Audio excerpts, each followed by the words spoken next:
Leonis was an ugly virgin hero who was betrayed by the disgusting humans he swore to protect. However, he got reincarnated as a powerful demon king to get revenge on humanity, but when he saw the S-rank baddies in the future, he wasted his second chance to go on a clapping spree. I promise I'll go easy this time.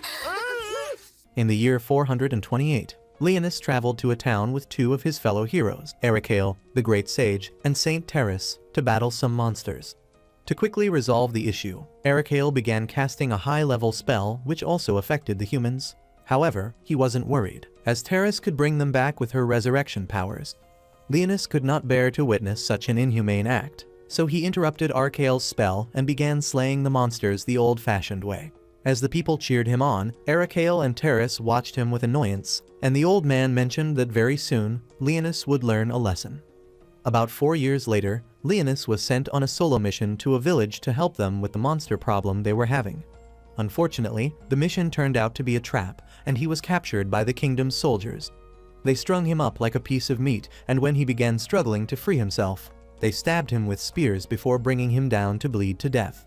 Shortly after they left, it began to rain, and that was when the goddess Roselia came to him.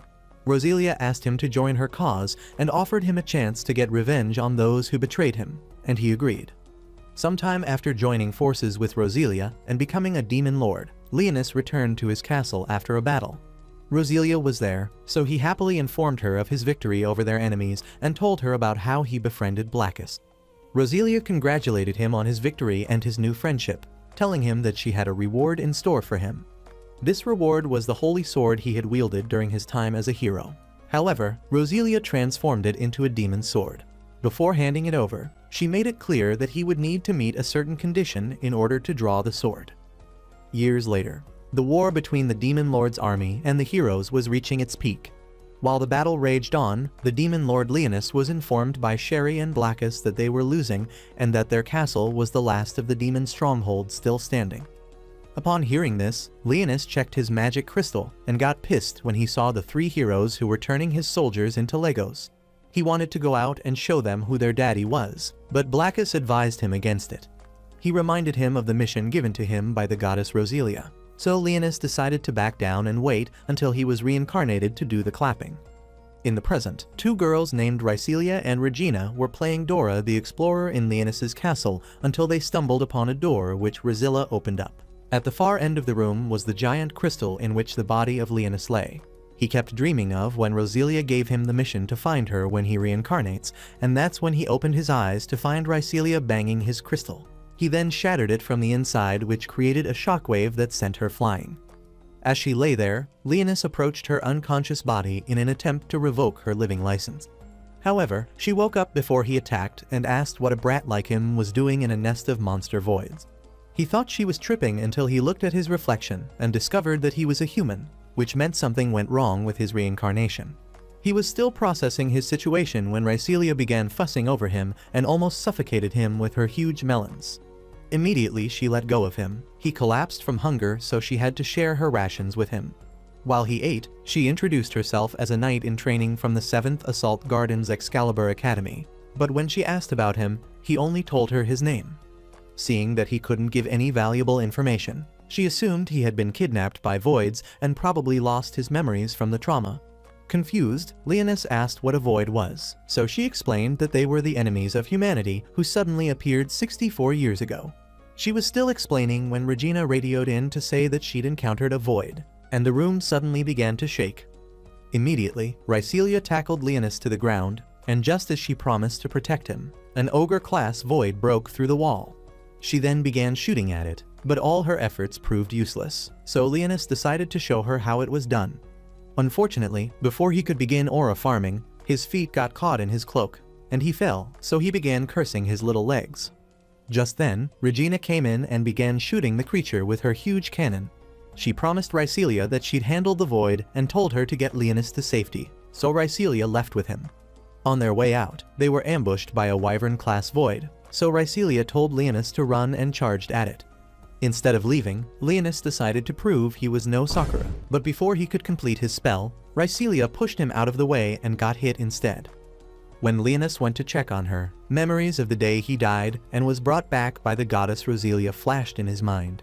They were soon surrounded by more voids, but thanks to his powers, the voids were unable to touch them.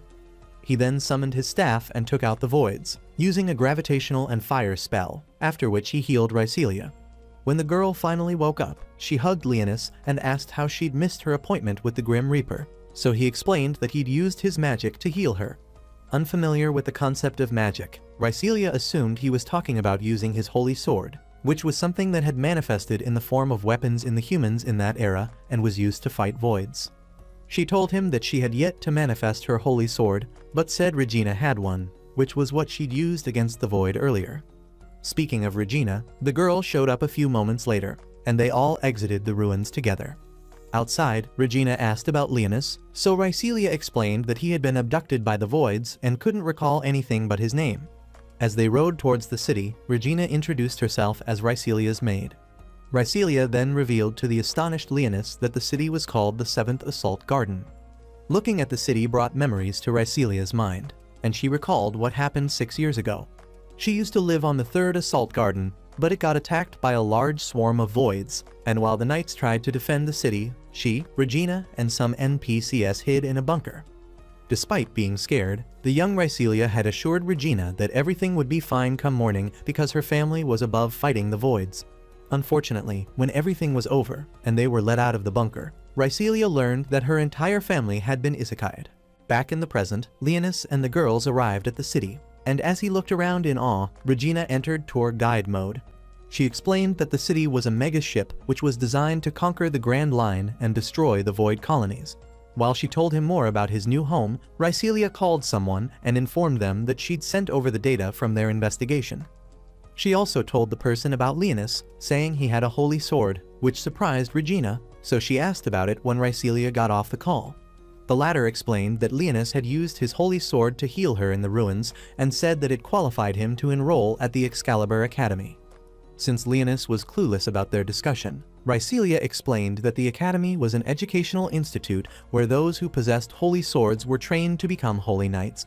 She told him she'd enroll him at the academy, adding he'd be living in the dorms like all the other students. When she was done speaking, Regina said goodbye to them, and after she left, Rhycelia instructed Leonis to pass through a door so he could get examined, as it was the protocol for all those joining the ship for the first time. She promised to meet him on the other side, and as soon as she left, he went into the bathroom instead.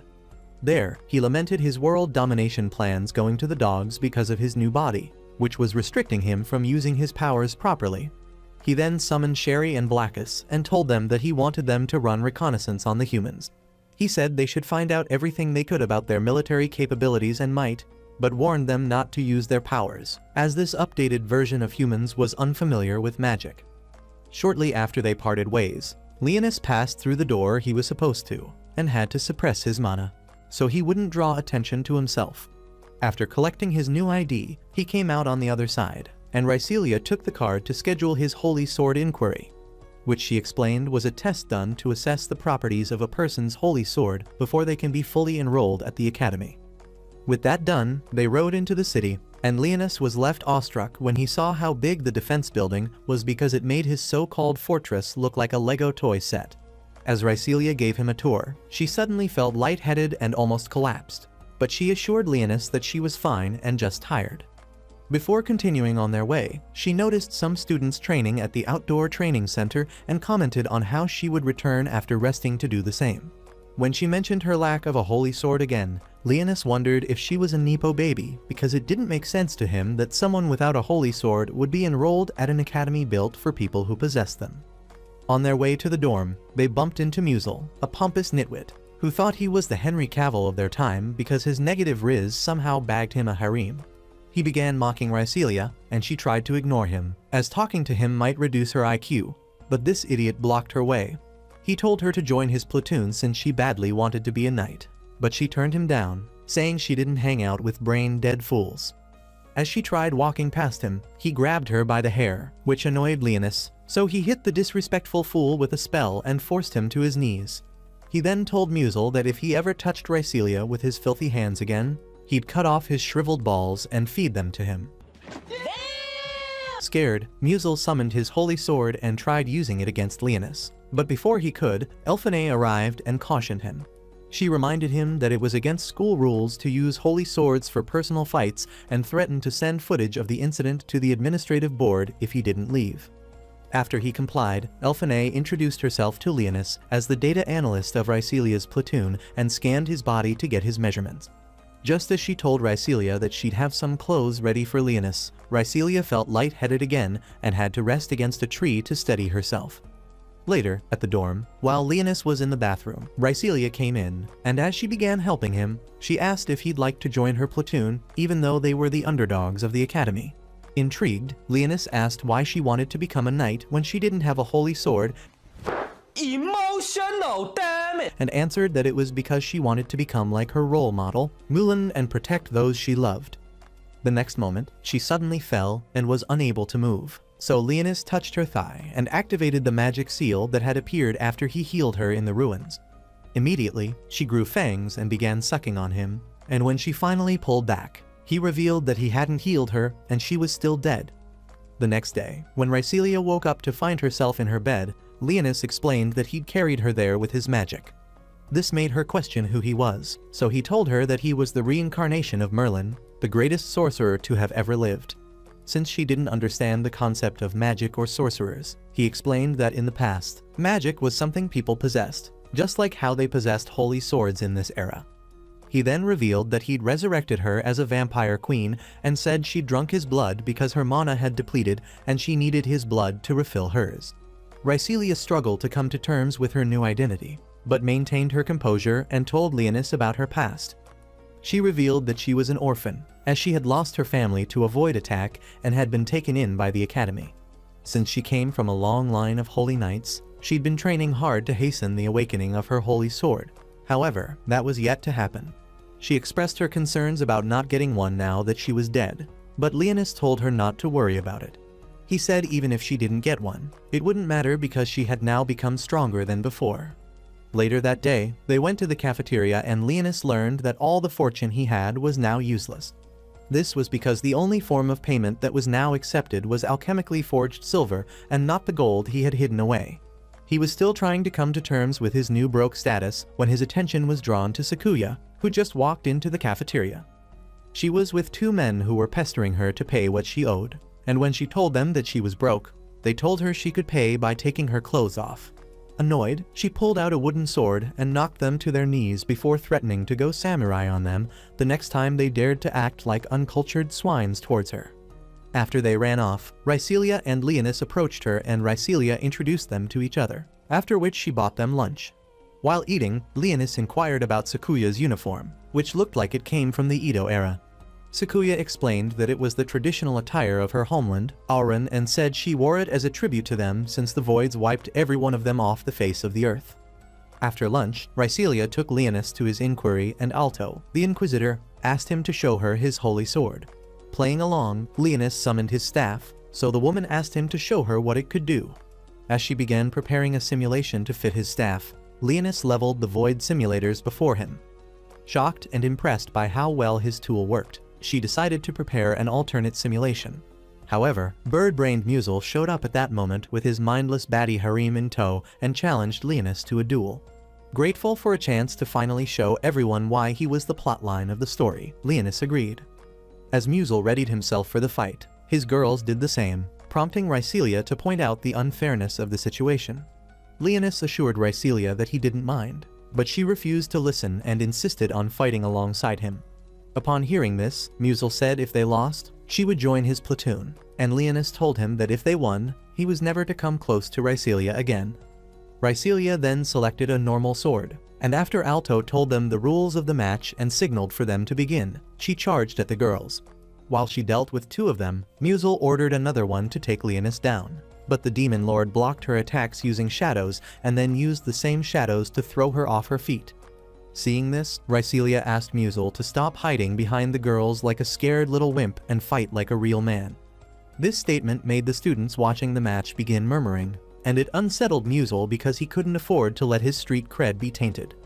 Just then, Regina ran into the training arena and was surprised to find Rhyselia fighting. But Rhyselia didn't even notice her friend as she was too busy knocking out Musil's girls. After she took down the last girl, she went after Musil, but before she could strike him down, he used his holy sword to hold her in place. The coward then tried going after Leonis, believing him to be nothing but a weakling like himself. However, before Leonis could prove him wrong, Rhycelia manifested her holy sword and broke free of Musel's control. Immediately, she charged at Musel, and before he knew what was happening, she'd destroyed his holy sword. As she stood pointing her sword at him, Musel accepted his defeat, and Regina rushed towards Rhycelia to congratulate her for awakening her holy sword. Later, in their dorm, Rhycelia thanked Leonis, as she believed her holy sword had awakened because of him, but he told her not to thank him.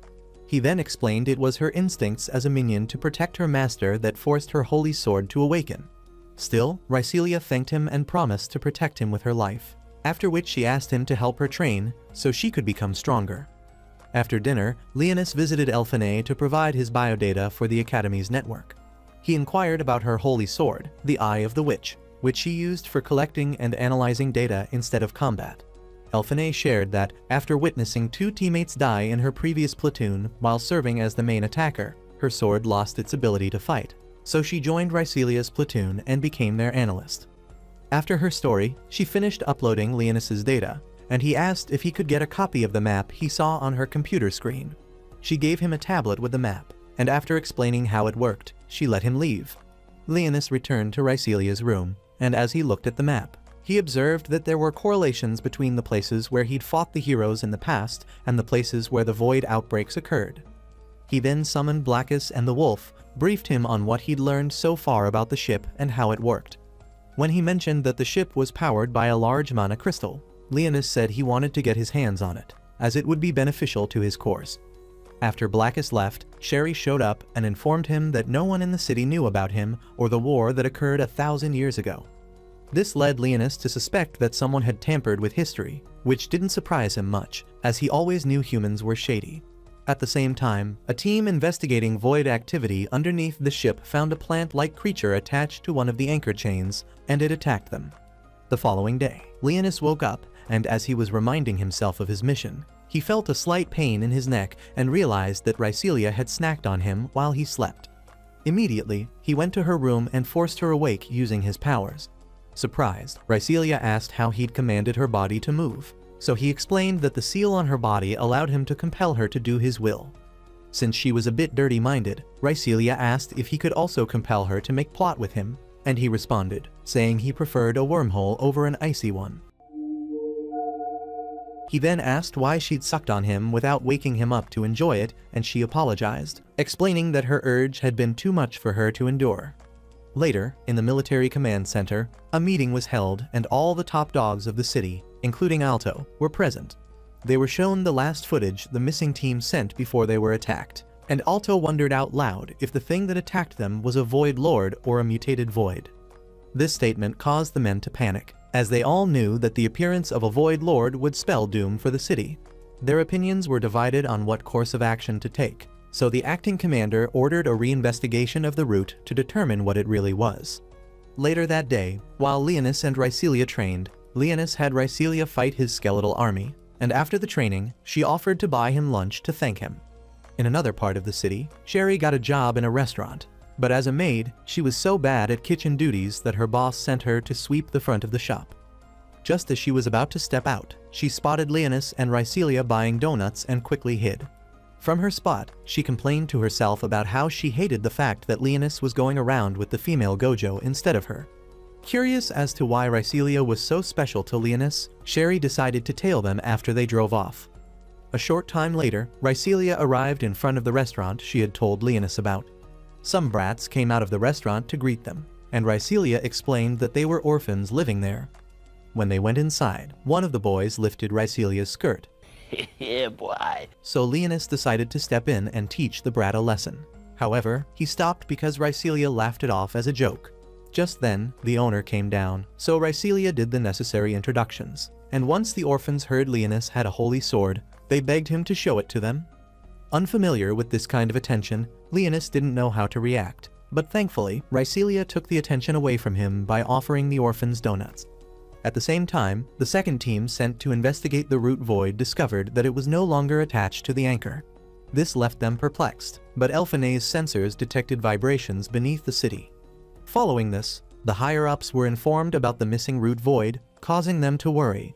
To help them understand what had happened, Elfine was called upon to brief them on what she'd discovered. The girl gave them a detailed report on her findings and said that there was evidence of void activity on the ship. The council struggled to believe her claims and argued that a void could not bypass the ship's defenses. However, the scientists supported her findings, noting that they had received the same readings. This led the council to question how the void had managed to enter the ship, to which they were informed that it likely slipped in through the anchor chain openings.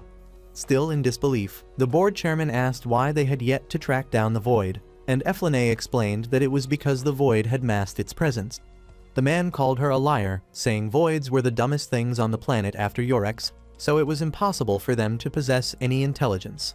Elfine was just about to explain the concept of evolution to the pea-brained man when an alarm went off and reports of the root void's life location came in. A team was immediately dispatched to destroy it, but unfortunately for them, the root fought back. During the chaos, the live feed to the command center was cut off, and when it came back on, they were informed that the void had escaped. Hoping to find where it had gone, they began scanning the ship, and Elfine deduced that the void was heading for the power plant where the magic crystal was. She said if they didn't stop it, it would trigger a stampede, and they would have a repeat of what happened at the 3rd Assault Garden. The acting commander immediately ordered soldiers to be dispatched to protect the power plant. Unfortunately, by the time they arrived, the void had already attached itself to the mana crystals, rendering the soldiers unable to take any action. With no other option, the acting commander declared that the ship would be shifted into fortress mode. He ordered the evacuation of all civilians to the shelters while military personnel prepared for the impending stampede. Immediately, everyone sprang into action just as the void took full control of the power plant. When the evacuation alarms sounded throughout the city, Rhysselia and Leonis hurried outside the restaurant to see what was happening. Rhysselia nearly fainted from shock when she saw portals opening and voids invading the city. She watched in disbelief as the city transformed into a massive weapon, firing at the voids. In another part of the city, Rhyselia's platoon members helped the citizens evacuate to shelters.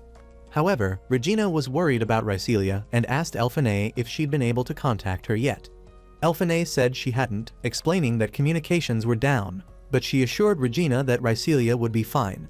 She asked her to focus on their current mission, and shortly after, they all joined the fight. Back outside the restaurant, Rhysselia realized that she couldn't contact her platoon, so she decided to move everyone to a shelter.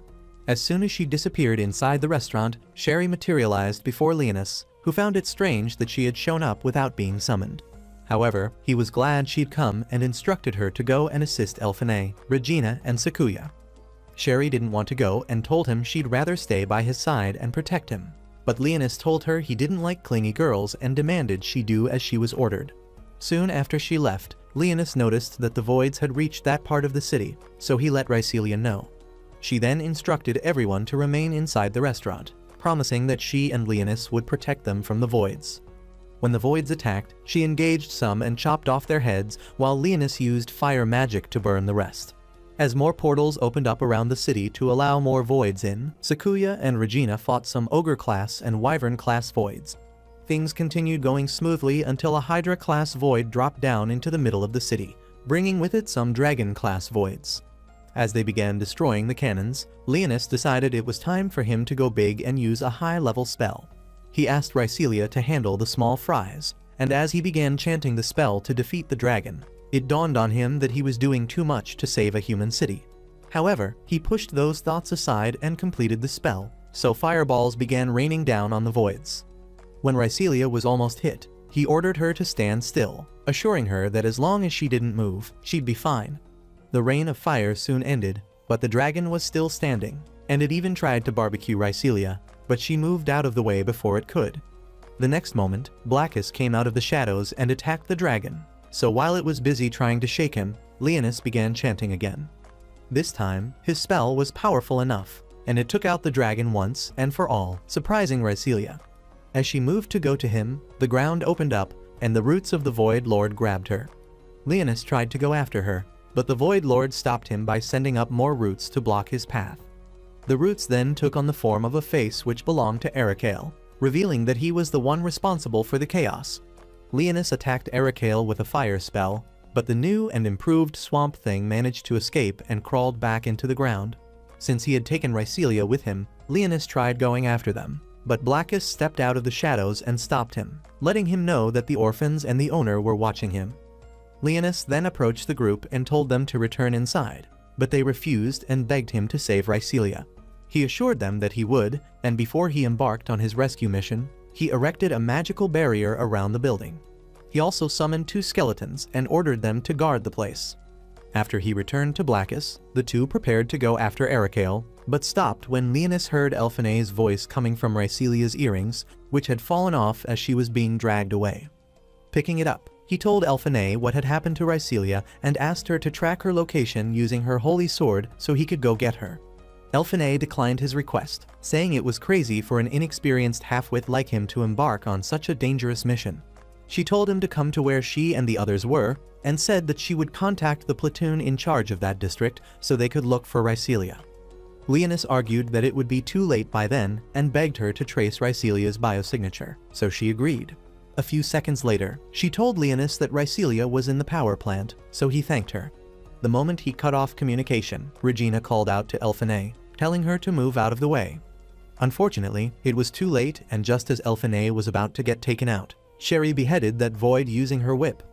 The girls were surprised and began wondering what in the Matrix had just occurred, but they never figured it out because Sherry hid from them and continued snacking on her donuts. Meanwhile, Leonis and Blackus were on their way to the power plant, and Blackus asked Leonis why he'd sent Sherry to help the girls. Leonis claimed it was because the girls were useful, and he didn't want anything to happen to them. Blackus knew he was being a Pinocchio, so he asked why he'd put a barrier around the restaurant and left guards to protect it. Realizing he'd been caught, Leonis admitted he had taken a liking to the humans, which didn't surprise Blackus, as he knew his friend was a big softie. When they arrived at the power plant, they discovered that Ericale had merged with the monocrystal and was drawing its energy. Leonis tried to forcefully remove him from the crystal by setting him ablaze, but he regenerated in a matter of seconds. He then demanded to know how Leonis was still alive, and Leonis told him it was because he'd sealed his soul away. Ericale called him a fool and said his resurrection would end in vain because the world was about to be rebuilt along with the empty star. His words made no sense to either Leonis or Blackus, so Ericale laughed and revealed that he had been chosen to be the bringer of glad tidings. Another statement which made absolutely no sense to the Demon Lord, and just as he was about to tell him to shut his moss-infected mouth up, miniature heads popped up all around Ericale's vines. They soon began harmonizing a tune which made Leonis realize that the heads were the priests from the Sacred Order, which Ericale had assimilated. It wasn't long after this realization that Ericale began attacking Leonis and Blackus. He then started attacking them, but evaded his roots and fought back. Sadly, they were at a disadvantage because Ericale had made the entire place his domain and was using the extra heads to cast multiple spells at once. While they were fighting, Rhycelia tried to free herself from the roots holding her, but all she succeeded in doing was cutting herself. Refusing to give up, she summoned her holy sword, and while she tried to maneuver the sword to cut the roots, Leonis fought his way through Ericale's roots and spells, trying to get to her. Fortunately, some of her vampire powers activated, and by using her blood, she created mini blades to cut her restraints. This allowed Leonis to locate her, and the next moment, he shot an earring infused with his blood into her chest. Instantly, Rhycelia's power levels surged, enabling her to break free from her restraints while sprouting a pair of blood wings. When Rhycelia saw Leonis, she rushed over to him like a schoolgirl with a crush and nearly caused both of them to fall. Thankfully, he managed to prevent that and landed both of them safely on a ledge. He praised Rhycelia for finally activating her powers, and she thanked him for the mana boost he gave her. Ericale became enraged as he watched them, and as one who could never accept defeat, he swore that he'd make Leonis pay. He then began chanting a spell, and since he had the priests to back him up, they knew the spell would be huge. Blackus recognized the spell he was chanting and deduced that by the time he was finished, a second Big Bang would occur. To foil his plans, Leonis asked Rhycelia to keep Ericale busy and buy him time to prepare something to defeat the Great Sage. As she began fighting the roots, Blackus asked Leonis what his plan was, and the Demon Lord replied that he was going to use his demon sword.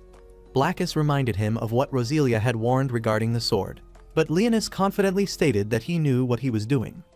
As he unsheathed the sword, he declared that the 7th Assault Garden now belonged to him, as the condition for wielding the sword was his willingness to protect what was his. The sword acknowledged Leonis's decision, and when Ericale saw it, he demanded to know where he'd gotten it. Leonis ignored his question and said it was good that he still felt fear, but Ericale told him that it didn't matter what he did to him because it was impossible to change the world's calamitous destiny. Leonis assured him that he'd conquer that destiny, and then raised his sword. He used it to deliver a powerful slash, which he'd named Ragna Lost. With this, Ericale was defeated, and the stampede began to die down. However, the humans assumed the Void Lord had died because the power plant had a meltdown, and he'd been caught up in it. Days after the stampede, the 4th princess and her people boarded a ship heading to the 7th Assault Garden because the princess wanted to see how her subjects were doing after surviving the stampede. Back on the 7th Assault Garden, Leonis decided to do some research by visiting the city vault. When he arrived, he was denied entry by the spirit in charge of the place because he needed the Administrative Bureau's authorization to access the vault. The plot gods then sent him a helper in the form of Regina, who snuck up behind him and covered his eyes. Leonis easily guessed who she was, causing her to say he should have played along for a little while longer so that he could enjoy the feeling of her pillows against his back. Leonis scolded her for trying to make him combust in his pants and asked how she'd found him since he didn't tell anyone where he was going. The girl assured him that he was the last person she'd want to stalk and explained that she'd spotted him as she was walking past the place. She asked what he'd come there to do, and he lied that he'd come to research the ancient language that was written all over the ruins they found him in. Believing his lie, Regina offered to help him, and as he watched in confusion, she approached the spirit and compelled it to let him in. His confusion soon turned to astonishment, and when he asked how she'd done it, Regina told him it was a secret. As they ventured into the vault, their phones simultaneously pinged, so they checked to see what the message was. It turned out to be an invitation to the commendation ceremony that was scheduled to take place on the princess's ship. Their platoon was part of those receiving the commendation because of the role they played during the stampede. Just then, Rhysselia called Leonis, and they made plans to meet at the harbor later. After hanging up the phone, Leonis asked Regina to go ahead without him, but she told him she wasn't going to attend the ceremony and then left. Meanwhile, inside the demihuman conservation area, some demihumans plotted to abduct the princess and negotiate with the Empire to release their imprisoned kin. As they made their plans, Elsa asked their leader, Basida, if it was advisable for them to embark on such a dangerous mission when they knew the humans possessed holy swords. The person who answered her query was Sharnak, who materialized out of nowhere and joined their conversation. She told Elsa that she didn't have to worry because she had a solid plan to get rid of that problem. Before the group could begin to question who she was and why she thought they would listen to her, she convinced them to let her join them and proposed a different idea. Her idea was to hijack the ship along with the princess and everyone on board and then force her to take them to the capital, where they would begin the negotiations. Buying into her crazy idea, they asked what her plan was to overcome the Holy Knights. The Dark Elf revealed that her goddess had given her the ability to grant them powers which rival those of a holy sword and presented a demon sword to them. Being the leader, Basida was the first to receive a demon sword, and as he tested out his new blade, the group was left in awe. Sharnak promised to bestow similar weapons on all of them, but asked that in exchange, they deliver all the holy swordsmen to her so she could sacrifice them to the goddess, and they agreed.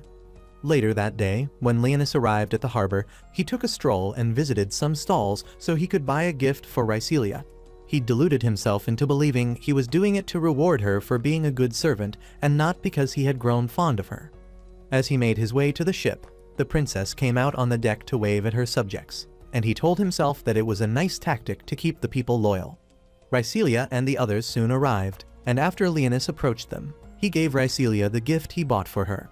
Rhysselia was very pleased with the keychain but teased him, saying that he would grow up to become a certified Rizlord, which surprised him as he didn't think he even had game in the first place. She then thanked him and, after putting the gift away, said it was time they boarded the ship. But before they could do so, Rhyselia's self-proclaimed nemesis, Fenris, approached them. Like every cliché mean girl ever written, Fenris began bragging and mocking Rhysselia and her friends. She asked if they had taken a wrong turn on their way to the loser award ceremony, and Rhysselia answered that they had also been invited to the commendation ceremony. This shut the girl up, but not for long. and when it looked like she was about to say something to provoke Rhysilla, Elphinay spoke up and told her to back off. Out of respect for Elphinay, Fenris agreed to back off. However, she refused to leave without having the last word, so she condescendingly congratulated Rhysilla on awakening her holy sword. As she walked away, Leonis asked who she was, and Rhysilla told him that she was the reason blondes had a bad reputation. Meanwhile, the demihumans breached the ship and stole the faces of the guards they murdered so they could blend in. While waiting for the princess to show up, Leonis sat on one of the lounge chairs by the pool, reading the text he'd swooped from the vault. It led him to believe that he'd been purposely wiped from history, and he wanted to find out why. A little while later, as the princess was walking to the banquet hall, the demihumans made their move. After getting rid of her guards, they began threatening her to come with them, so the princess set her pet spirit free. Inside the banquet hall, the guests were rounded up by Elsa's team, and when Fenris tried to pull a die hard, Elsa fired a warning shot and promised that the next one would be aimed at someone's head. Elsa had no choice but to put her holy sword away. However, to ensure that no one else would do the same thing, the oldest elf threw down an apple bomb. He warned that if they did anything, he'd detonate the bomb, so everyone fell in line and surrendered their phones and communication devices. The civilians were then kept separate from Rhysilla and the others, so they asked the demihumans what they wanted. Jurda revealed that they wanted the Empire to release their kin, and Fenris told him that the Crown didn't negotiate with terrorists, which pissed him off. Seeing this, Elsa reminded him that they weren't supposed to hurt them, so he backed off. When he began complaining about how he didn't understand why a goddess needed so many sacrifices, Leonis became curious and decided to go investigate. He then let Rhysilla know that he was about to pull an avatar. After he slipped away using his shadows, the girls huddled together so the demihumans wouldn't notice he was missing. On the ship's bridge, Sharnak used artificial spirits to force the princess to activate the ship's engine and set a course for a void reef. Surprised, Basida said she was going off plan and insisted the princess change courses, but Sharnak said she couldn't care less about their plans. She then revealed that she had used them for her own plans, and when Basida attempted to attack her, she manipulated his demon sword and burned him alive.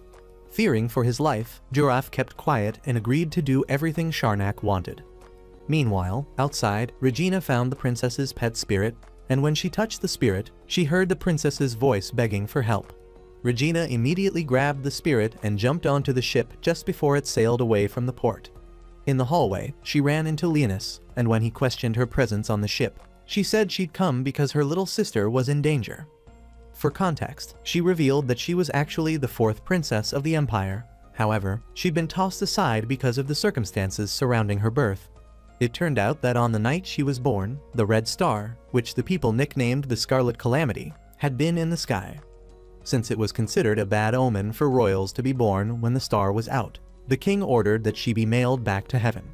Thankfully, Rhysilla's grandfather was there at the time, so he convinced the king to let the baby live and then took her back home with him.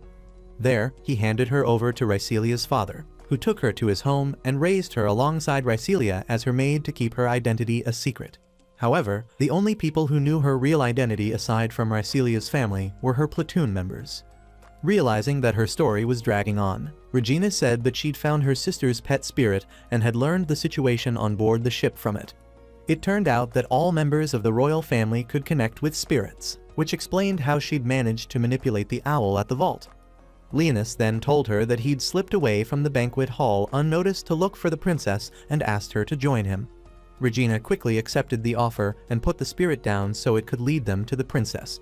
Back in the banquet hall, Elphinay informed Rhysilla that she'd analyzed the features of the bomb using one of her drones, which was hidden behind the chandelier. She said the elf's wand was the bomb's trigger and asked Rhysilla to buy her time to delay the bomb's activation. To grant her request, Rhysilla used a fork to pierce her finger so she could use her vampire powers. Meanwhile, when Leonis and Regina arrived on the bridge, nobody was there, and Regina noted that they couldn't steer the ship away from its set course because all the controls had been shut off. Leonis suggested she reach out to the princess using the spirit, but Regina refused, saying if she did, her identity would be revealed. The Demon Lord told her in the nicest way possible that unless she was a founding member of the Justice League, no one would care if her identity was revealed. Realizing he was right about her insignificance, Regina reached out to the princess and inquired about her whereabouts. The girl told her that they were heading to the flight deck, so Regina told her that help was on the way, but the princess begged her to prioritize changing the course of the ship. She directed her to go to the lower deck of the ship, where the spirit monitoring system was, and told her to input the access code, which she provided, to regain control of the ship. After breaking the connection, Regina told Leonis where the princess was, so he jumped out the window to shorten the time it would take to reach her. Perfect. Back in the banquet hall, Rhycelia used her demon blood art to create a string, which she connected to the old elf's wand. Just as she was about to give Elfine the go-ahead to jam the signal, Fenris decided to see what being the MC felt like. She began taunting the demihumans, causing Jurder to get annoyed and start yelling at her. The only reason he shut up was because Sakuya, who had untied herself and was eating, broke a plate. Immediately, Jurder zeroed in on her, but Elza warned him to be careful because she could tell Sakuya was from Auran. It was no secret that the Auran people were a crazy lot, and they chased the thrill they got from every fight they got into. Hating the fact that the attention had been taken away from her, Fenris spoke up, challenging Jurder to a fight, and when he charged at her, she went all Kung Fu Panda on him. Since everyone was distracted by the fight, Rhycelia and Elfine carried out their plan and disarmed the old elf. Realizing that their trump card was gone, Elza tried to hold on to whatever ounce of control they had left by threatening them with her gun. The next moment, Sakuya hit her with the hilt of her sword, and she passed out. Fenris then activated her holy sword, which transformed into a pack of ice wolves, and commanded them to attack Jurder. With the elf as the only remaining opponent, Rhycelia swiftly knocked him out. She then scolded Fenris for almost jeopardizing their plan with her loud outburst. After freeing all the hostages, Rhycelia attempted to call Leonis, but was unable to get through to him. She was still trying to contact him when the Voids began boarding the ship, so Fenris and Sakuya began fighting them.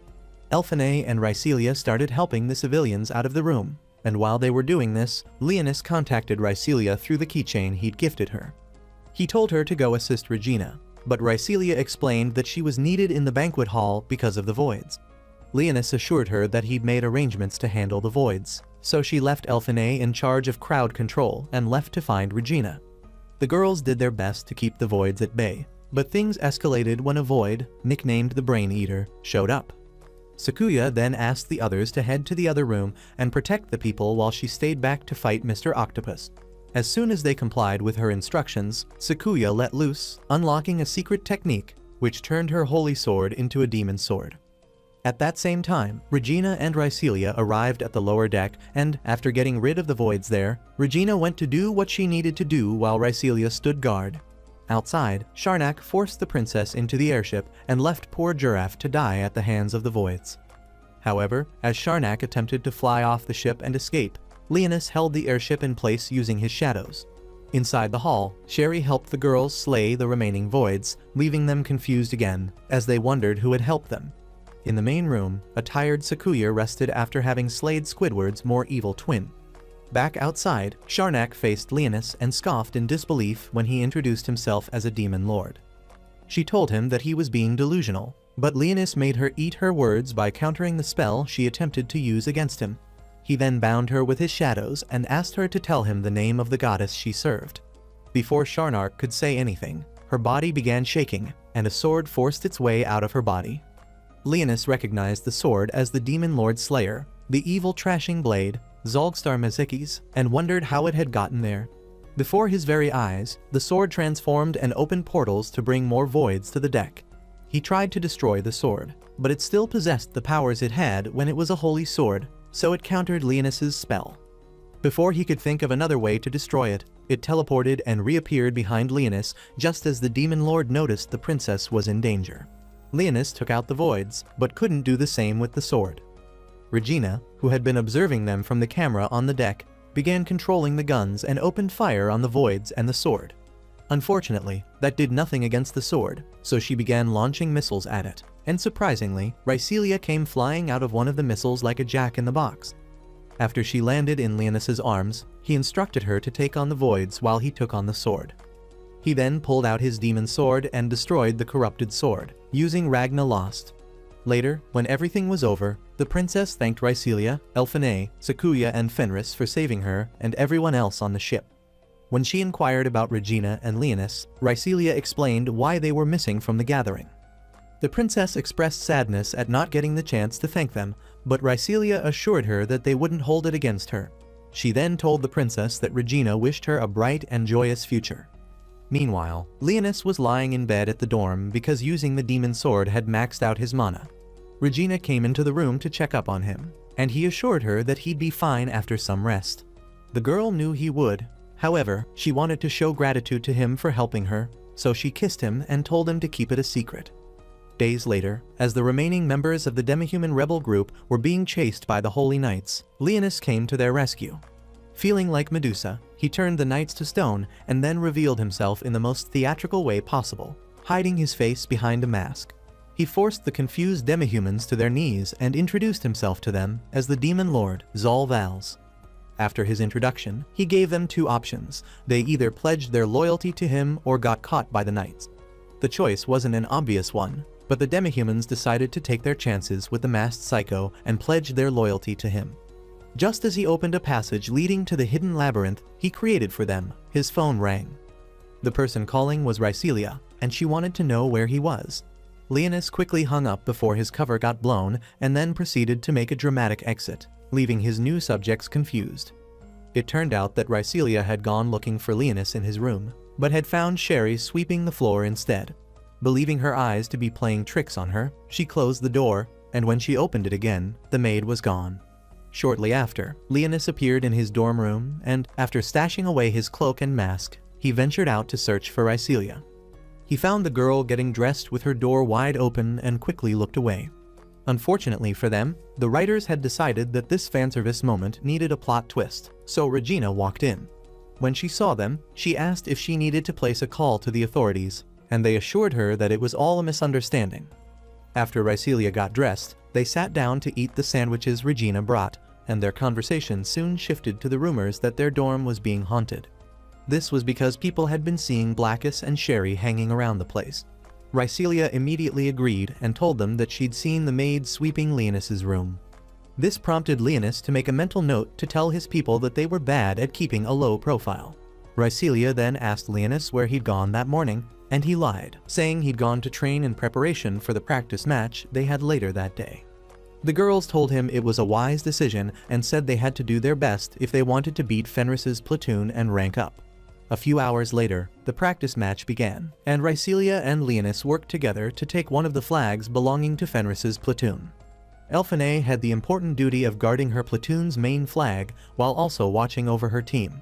She and Regina worked well together, but Sakuya got a bit overenthusiastic and began chasing after Fenris's ice wolves. From the bleachers, Alto realized the 18th platoon's strategy and informed the council members that it was a promising plan. However, she added that if they didn't execute it properly, they could risk losing the match. At that moment, an ice wolf charged at Rhycelia, and when she tried to fend it off, another wolf approached from behind and bit her leg. Leonis quickly destroyed the wolf, but the ice burn on Rhycelia's leg lingered, and it was painful. Fenris revealed her true identity and laughed at Rhycelia for falling into her trap. However, Rhycelia told her to stop acting so arrogant. She questioned why Fenris, as the captain, was guarding a sub-flag. Fenris responded that she wanted the opportunity to fight Rhycelia. Women. Feeling confident, she disclosed her platoon's strategy, which made Rhycelia realize that they had been playing Fenris's game all along. Leonis admired the girl's knack for planning and strategy. However, he wished she'd stop talking for once, as the sound of her voice was as annoying as a mosquito. Tuning back into her yapping session, he heard her declare that she would win before she made boxing gloves out of her ice wolves. Her teammate tried to take Leonis on, but he knocked her out and returned his attention to Rhycelia and Fenris's fight. The latter pushed Rhycelia against a tree and held her there with ice.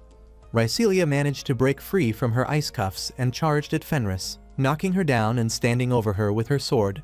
Shocked, Fenris fainted, and a few short minutes later, her platoon's main flag was captured, securing victory for Rhycelia's platoon. That night, in an undisclosed place, Nephax, Sharnak's partner, wondered how she died as he fed holy swords to a mana crystal. It turned out that she'd been collecting holy swords like Pokémon cards and bringing them to him. He would then feed them into the mana crystal as an offering to the goddess they were trying to resurrect. Outside the place, a portal opened up, and as his ship floated into the open sea, it was revealed that he was using the abandoned 3rd Assault Garden as his base. A few hours later, Alto summoned Ryselia's platoon to inform them that their unmanned drones had captured footage of a third assault garden that had appeared unexpectedly. She explained that the ship was heading toward them and mentioned that they had received 2 distress signals from it. Alto indicated that these signals could suggest the presence of survivors on board, but they wouldn't know for certain until they investigated. She assigned the mission to the platoon, which was straightforward. Look for survivors and shut down the ship's engines. They needed to complete the mission within 72 hours, as exceeding that time frame would prevent the 7th assault garden from retreating, resulting in a collision with the 3rd assault garden. The platoon accepted the mission, but Ryselia questioned why Alto had chosen them for this task. Alto admitted it was because Ryselia and Regina came from there, but also said she believed in their capabilities as a team. Ryselia thanked her for her honesty and tried to suggest they leave Leonis out of the mission, but he protested. The following day, while the girls gathered at the flight deck, Leonis met with Blackus and Sherry.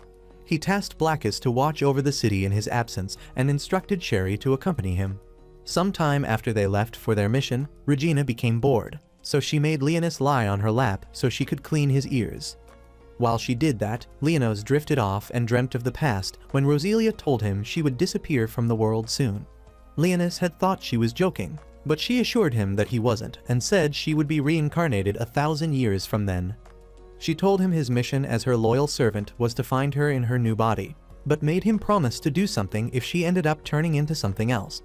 Leonis woke up before she told him what to do, and he was surprised to see that he was in Ryselia's lap and not Regina's. Elfine soon informed them that they had arrived. After she landed the aircraft, everyone disembarked.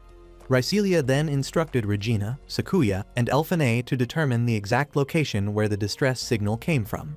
She mentioned that she and Leonis would head to the power plant to shut it down, but Elfine insisted on sending one of her drones with them. As the group separated, Leonis instructed Sherry to accompany the girls and keep an eye on them in case of an emergency. Though the demon maid was unhappy with this assignment, she had no choice but to obey her master's orders. Shortly after, Leonis and Ryselia were attacked by a void, and Ryselia became trapped under a light pole. Meanwhile, a few minutes before the aircraft landed, an elf named Arl suddenly appeared in another part of the abandoned city. She had been sent there from the past and was confused as to why the place was the way it was. However, she found herself some clothes, and after getting dressed, she went to survey the area. While she was doing this, she spotted the aircraft and watched in confusion and awe as it landed. She was so distracted by the sight that she didn't notice Nefex had appeared behind her until he spoke up. Surprised, Arl turned to face him, and he told her it was an honor to be in the presence of the great elf hero herself.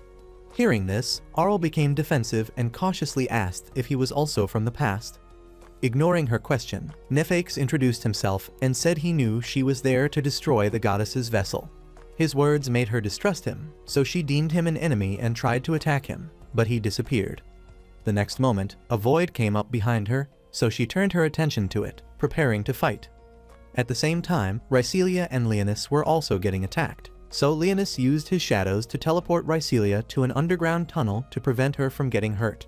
The void attacked him with a spell, destroying Elfine's drone in the process, but Leonis was unharmed thanks to his barrier. When he tried to retaliate, the void defended itself with a barrier, making him realize that it was mimicking an angel. This realization pushed him to try a high-level spell because the void would keep countering the low-level ones. Elfine and the others heard the explosions, and when Elfine confirmed that her drone had been destroyed, Regina suggested they head towards that direction.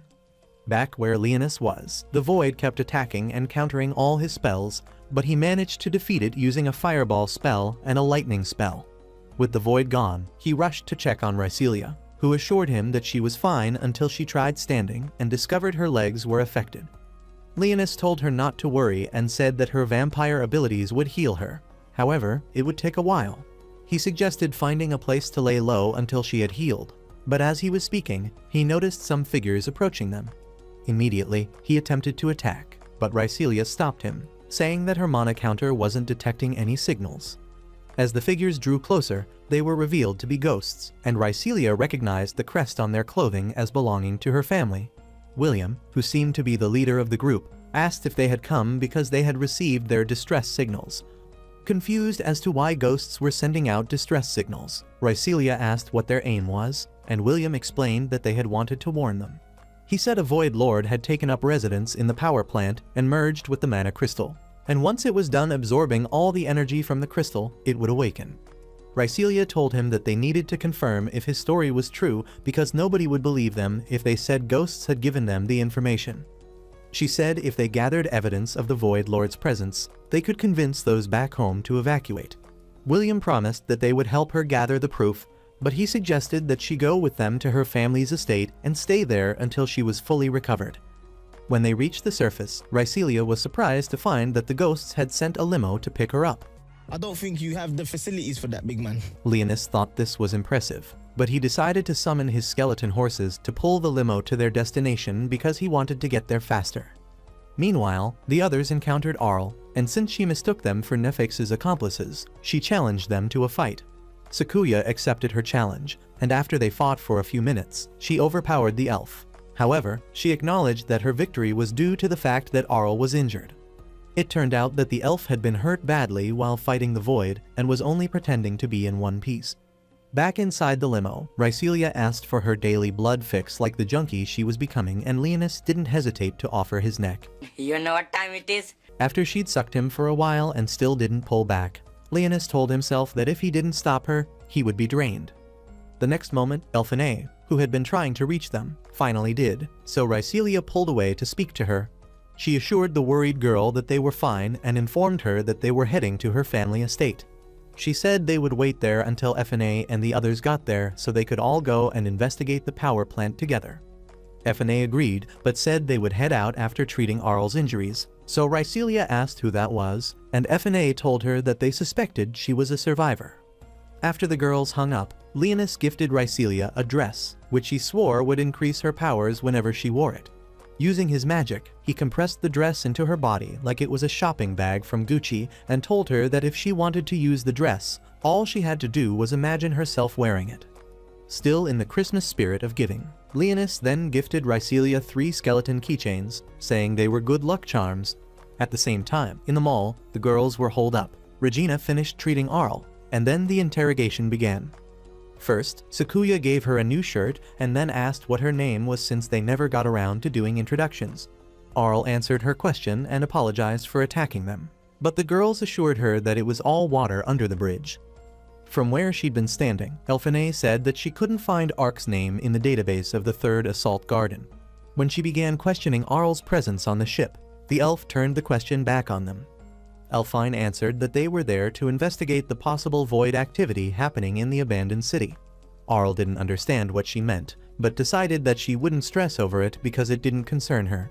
However, she told them that she was also on a mission, and said her mission was to slay a goddess and stop her resurrection. She revealed that she was on a mission to slay a goddess, but refused to tell them who assigned the mission to her or where she came from. When she tried to leave, her stomach growled, so Sakuya offered her some snacks and suggested she rest a bit. Rhycelia and Leonis arrived at her family estate, where Rhycelia wandered through the grounds of the ruined mansion, lost in memories. Meanwhile, Leonis sat downstairs, cleaning a bone. As Rhycelia entered what remained of her father's study, a wave of sadness washed over her, and she began to cry. To comfort her, the guards conjured an illusion of the past, where her father sat with her in the study, reading the story of the Demon Lord. The tale described a cruel demon lord who resided in a castle made of bones. His tyranny provoked God's wrath, leading God to empower a hero and send him to defeat the demon lord. After the demon lord's defeat, the people celebrated the hero, and they all lived happily ever after. When her father finished the story, he told her there was more to it than the book said, and Rhycelia pleaded with him to tell her more. The illusion soon faded, and Rhycelia was back in the destroyed room. But this time, Nefix was in the room with her. When Rhycelia asked if he was a survivor, he became annoyed and attacked her with a high-level spell. The spell knocked her unconscious, so she began dreaming of the last time she saw her father. It was on the night the 3rd Assault Garden fell to the voids, and little Rhycelia pleaded with him to take her with him, but he refused. He said the battlefield was no place for a brat and asked her to go to the shelter with Regina and the others. The last thing he told her before he left was that the story was wrong about the Demon Lord, and he believed that the Demon Lord would appear when the world needed him to defeat the voids. The next moment, she woke up, and to her surprise, there were 3 skeletons standing before her. It turned out that they were the reason that Nephex's spell hadn't hurt her seriously. Nephex was equally surprised to see the skeletons, and he began to wonder if he'd misjudged Rhycelia. He'd attacked her because he assumed she was a human. However, now that the skeletons were there, he wondered if she wasn't just a normal human. Nevertheless, he attempted to attack her again with another spell, but Leonis showed up just then and countered the spell. His fireball spell hit the unsuspecting Nephex, and as he fell, Leonis went to check on Rhycelia. Rhycelia assured him that she was unhurt, but asked if he could also see the skeletons because she was starting to suspect that she had a concussion. Leonis told the confused girl that the skeletons were the good luck charm keychains he'd given her in the limo. Taking this as their cue, the skeletons, who turned out to be complete idiots, introduced themselves individually, but said all three of them were known as the Three Warriors of Ragnas. They told her that they were the ones who defended her against Nephex's first attack. However, they soon started arguing over who defended her first. Just then, Nephex arose from his position on the floor and commended Leonis for being able to knock him down. While he was speaking, Leonis got a proper look at him and became shocked, as he recognized Nephex as the servant of one of the demon lords who fell to the heroes. He wondered why Nephex was there since he believed him to have died with his master during the war 1,000 years ago. When Nephex tried to attack Rhycelia again, Leonis used an ice spell to counter his fire spell, after which he asked Nephex what he was doing there. Nephex didn't have the chance to respond because the entire place began to shake, and he started laughing like a madman.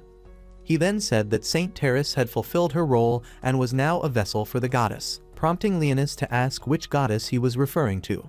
Nephex refused to tell him and opened a portal, but before he left, he told them the world was destined to crumble at the hands of the goddess. After the portal closed, the tremors started again, and Leonis spotted the symbol of the sacred order shining in the sky. Before he could process what was happening, the skeletons urged them to leave the building. Once outside, they saw the giant remains of Terrace rising from the power plant. William explained that she was the Void Lord they had been warned about. As they watched, the Void Angels circling her began chanting the hymn of the Sacred Order. When Terrace started to move, the angels swooped down and attacked Leonis and the others, but they managed to fend them off. Unfortunately, each void they destroyed regenerated due to Terrace's regeneration ability, making things increasingly difficult for them. However, Leonis directed the group to smash the voids' heads. At the same time, the voids attacked the girls in the same manner until Elphinae analyzed the situation and discovered that their heads were their weaknesses. She then sent out her drones to locate a vehicle they could use to reach Rhycelia and Leonis. Once she found one, the four of them rushed to it. Meanwhile, Rhycelia and the skeletons continued to smash the voids' heads. However, Leonis decided it was time to eliminate Terrace and bring an end to the chaos. He cast a high-level fire spell, which was as hot as the sun, but despite its intensity, Terrace remained unharmed due to her regenerative ability. In retaliation for what he'd done, Terrace cast a level 11 spell which burned everything it came in contact with, including the voids. Leonis protected his group with an equally high-level barrier, and when her reign of destruction halted, he removed the barrier. He then instructed Rhycelia and the skeletons to keep watch while he prepared to confront Terrace. He drew his demon sword and floated into the air, hoping to improve his chances of hitting Terrace with Ragna Lost.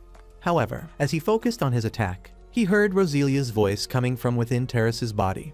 She asked if he truly intended to slay her with the sword she had given him, leaving Leonis puzzled about how she could be inside a Void Lord. Frustrated, he unleashed the power of his sword, but Terrace absorbed the attack and retaliated with magical arrows. The arrows struck everything in sight, including Leonis, causing him to fall to the ground. Rhycelia attempted to rush to him, but hesitated when she saw Terrace preparing another level 11 spell. After being conflicted on what to do, Rhycelia eventually activated the dress Leonis gave her. Using her blood as a power source, she sent a slash in Terrace's direction, which hit her and caused her to fall to the ground. Rhycelia then rushed to Leonis's side while the skeletons protected them and discovered that he was dying. Leonis weakly asked Rhycelia to leave, but she refused, pressed her bloodied hand to his wound and began transferring blood to him. While she did that, Leonis's past flashed in his mind, and he finally remembered what Roselia said to him on that day.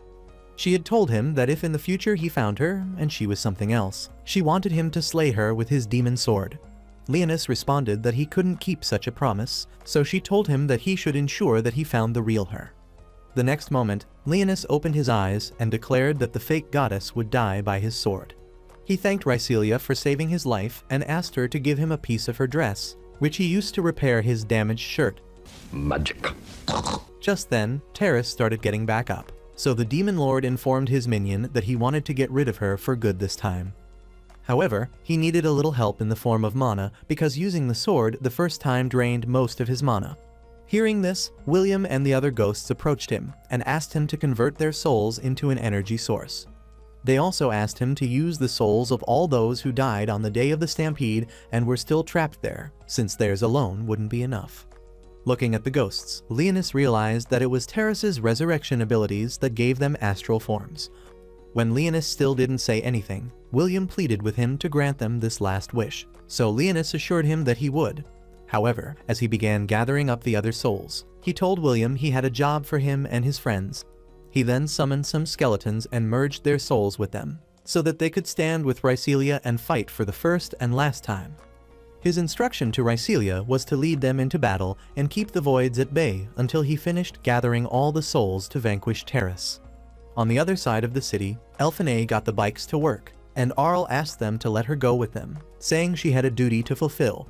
The girls were against this, as she was wounded, but Sakuya convinced them to let her come with them. On the way, Elfine took control of Regina's bike, using one of her drones so that the princess could blast the voids trying to attack. Arl and Sakuya also helped to fight the voids as the bikes drove down to the power plant. On Rhycelia's side, she and the skeletons fought the voids, but Terrace tried to intervene by casting another level 11 spell. When Rhycelia saw this, she grabbed Leonis and flew up to keep him from getting hurt, and he told her that he needed a few more minutes. While he was finishing the soul-gathering process, Elfine and her girls noticed the road was destroyed. They contemplated turning around, but Elfine was feeling like a daredevil, so she kept driving and leapt over the gap. As soon as they made it to the other side, a void suddenly showed up and tried to attack them. Thankfully, Sherry was still watching over them, so she made a quick appearance and got rid of it for them. By then, Leonis had finished gathering the souls and began absorbing their energy into his sword, catching Terrace's attention. She tried to stop him by throwing a building at him. Whoa, calm down, Jamal. But Rhycelia cut it in half before it got close. When the sword was ready, Terrace erected a high-grade protection barrier around her body because she knew what was coming. Leonis became worried that her barrier would hinder his plans. However, he didn't stop and prepared to hit her with Ragna Lost. At the same time, the girls approached Terrace from behind, and Arl infused her holy sword with her mana. Regina and Sakuya also got their holy swords ready, and when they were close enough, they simultaneously unleashed the power of their weapons in Terrace. Regina and Sakuya's combined firepower weakened the barrier, allowing Arl's strike to hit Terry, forcing her to drop the barrier completely.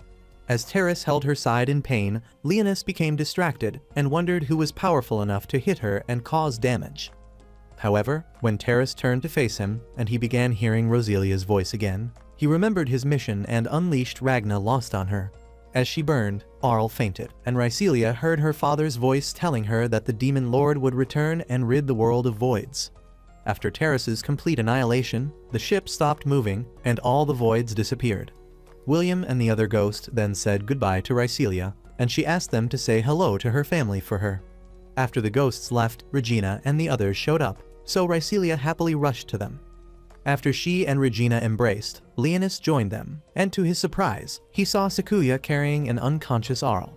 Not wanting the girls to suspect something was off, he schooled his facial features and said nothing, even though his mind wasn't calm.